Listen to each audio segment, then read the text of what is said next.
अक्सर आपने देखा होगा सोशल मीडिया पर जब भी कोई महिला कोई वीडियो अपलोड करती है तो उस पर कुछ लोग आकर अश्लील और अभद्र कमेंट करते हैं और यही कमेंट जो है एक शख्स की मौत की वजह भी बने।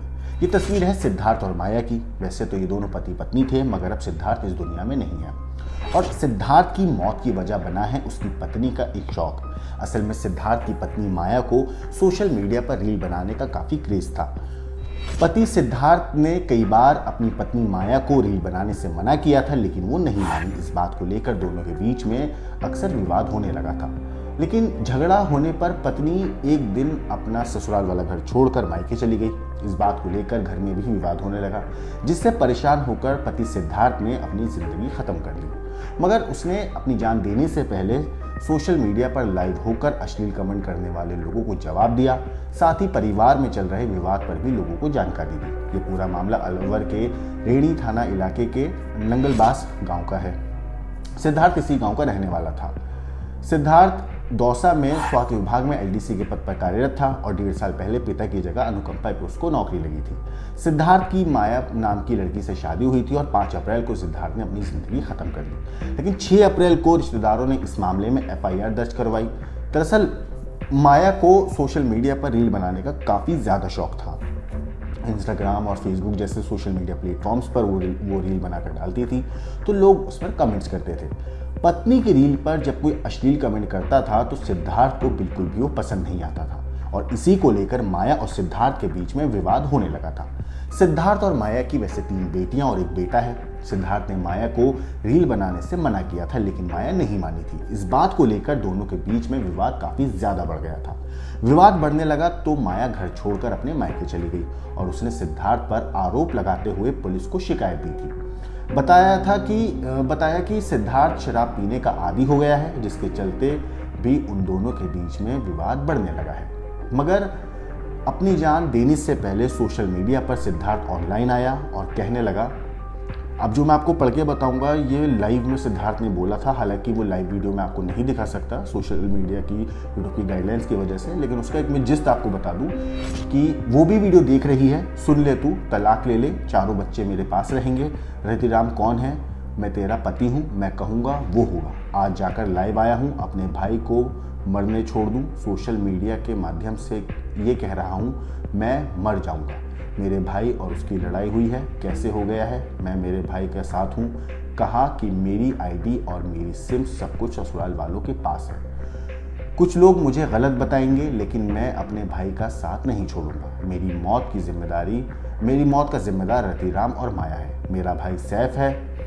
मेरे परिवार की लड़ाई थी, ये मैं मानता हूँ, लेकिन ऐसा नहीं होना चाहिए कि किसी को फंसा दिया जाए। मैंने अपने ससुराल वालों के कई बार पैर भी पड़े, इससे अधिक कुछ नहीं करना चाहता, लेकिन अब मैं धज्जियाँ उड़ा दूंगा। इससे पहले मैंने कभी रील नहीं बनाई, लेकिन अब मैं मजबूरी में लाइव आया हूँ। लाइव आकर सिद्धार्थ ने यह भी कहा कि मैंने आज तक रील नहीं बनाई है। मेरी अगर कोई गलती हो तो बता देना। मेरा माया से पर्सनली कोई लड़ाई या झगड़ा नहीं है। वो मेरे भाई को फंसाना चाह रही है, बस यही मेरी लड़ाई है। मैं अपने भाई के साथ हूँ। जो समझदार आदमी होगा वो तो खुद समझ जाएगा। कभी घर परिवार में कई तरह की दिक्कत होती हैं, परिवार वाले लोगों को ये सब पता है। समझदार आदमी बढ़िया कमेंट कर रहे हैं, लेकिन कुछ लोग गंदे कमेंट कर रहे हैं। जब तुम्हारे घर में ऐसा होगा तब तुमको समझ आएगा। मैं अपने परिवार को टूटे हुए नहीं देख सकता और ना टूटने दूंगा। इसके लिए मैं अपनी जान भी लगा दूंगा, माफ़ कीजिएगा। ऐसी पत्नी और लड़कियां तो बहुत मिल जाएंगी, लेकिन परिवार नहीं मिलता। अगर मैं मरता हूं तो मैंने अपना नॉमिनी अपने भाई को बनाया है।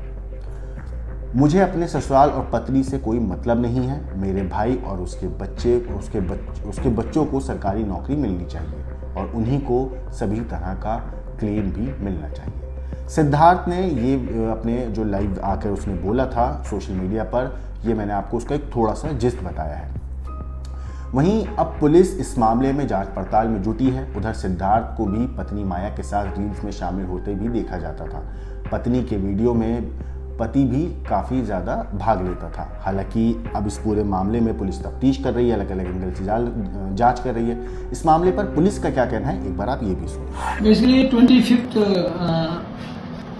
ऑफ मार्च यानी जो पिछले महीने में इसकी पत्नी द्वारा इसके खिलाफ में एक मुकदमा दर्ज कराया गया था मारपीट का, है ना।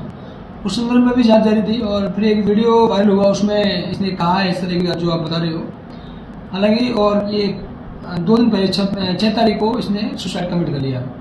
तो सुसाइड कमिट करने के बाद में जो पुलिस पे इन्फॉर्मेशन आई है उसमें इन सब चीज़ों का कोई हवाला नहीं है और ना ही कोई पड़ताल करने वाली बात या कोई इस तरह का चीज़ बताई नहीं गई है। एक नेचुरल सी उन्होंने रिपोर्ट दी है और उस पर दर्ज कर लिया गया है, दर्ज करके पोस्टमार्टम हो गया, बॉडी सुपुर्द हो गई, अंतिम संस्कार हो गया। हालांकि इसकी जो मृत्यु के क्या कारण रहे हैं उनको हम डिटेल में जांच कर रहे हैं। और जो सोशल मीडिया वाली बात आ रही है, उसकी वाइफ जैसे रील्स बनाती थी, उसको अपलोड करती थी मीडिया पर, उसके काफ़ी फॉलोअर्स भी बताए जा रहे हैं। इस संदर्भ में गहनता से अभी इंक्वायरी की जा रही है। सर, पुलिस की तरफ से अब तक क्या लगा है, जैसे अब तक की कार्रवाई में पुलिस को अब तक क्या लगा है और क्या अभी कदम उठाए जा रहे हैं? जैसे अभी तक की जो इंक्वायरी हुई है इसमें कोई ऐसे आपराधिक चीज निकल के सामने नहीं आई है किसी भी तरह का। और वीडियो को लेकर सर, जैसे कि उसने वीडियो जो वायरल करा वो देहांत से मतलब सुसाइड अटेम्प्ट करने से पहले का वीडियो था और वो वायरल भी हुआ था। बेसिकली कोई व्यक्ति कुछ कह रहा है वो एक तथ्य है और उसका संपूर्ण इंक्वायरी जो चीज आती है वो सही है या नहीं है, तो उसका पूरा जांच कर रहे हैं। अभी तक की इंक्वायरी में कोई ऐसी आपराधिक चीज नहीं आई है। तो सुना आपने पुलिस ने क्या कहा। अब इस पूरे मामले पर आपका क्या कहना है, आपका क्या सोचना है, हमें कमेंट करके ज़रूर बताइएगा। साथ ही बताइएगा कि जो लोग इस तरीके से महिलाओं की वीडियोस पर अश्लील और गंदे कमेंट्स करते हैं उन लोगों के खिलाफ क्या कार्रवाई करनी चाहिए, सरकार को क्या कदम उठाने चाहिए। आपके अगर कुछ सजेशंस हो तो हमें कमेंट करके ज़रूर बताइएगा। बाकी देश और दुनिया की क्राइम की खबरों के लिए देखते रहिए